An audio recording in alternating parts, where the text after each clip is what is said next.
Hey, my name is Sam, aka Mr. Two Pairs Minimum, and today we're going to take a quick look at the 990 V4 by New Balance in the grey colorway.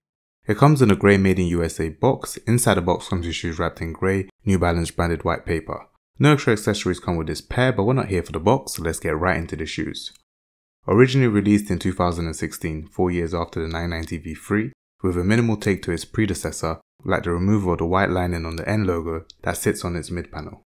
It has a cleaner mesh tongue, with a silver rectangular made branding over the shiny word print seen on the V3 tongue.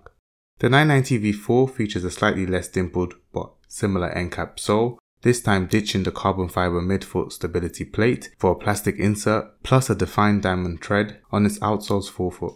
The materials remain premium with leather, pigskin suede and mesh uppers. I stay true to my US 10, which is a half size up in a UK 9.5, and they fit perfect.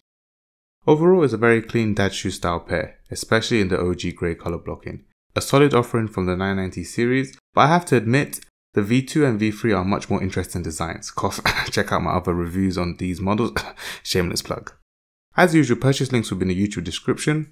While you're there, hit the like and subscribe button and comment dad to show me you enjoyed this video. Now let's discuss, did you pick these up, did you miss out, or did you pass? Let me know your thoughts in the comments below. Apart from that, have a good day.